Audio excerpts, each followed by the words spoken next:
Okay, we are still on furnace. This is about as far as I could push it. We are in a little over 90 feet. We gained access through your house trap. Coming out of the front part of the house to the left of the front door.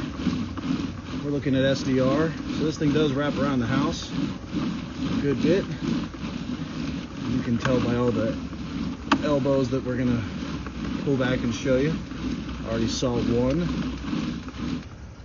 There's the tie-in right there. Right now we have the kitchen running.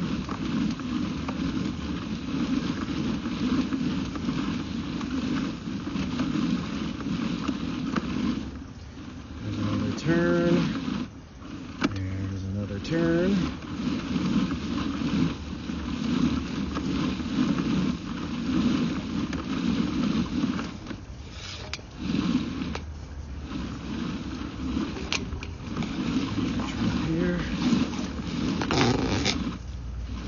This was our access.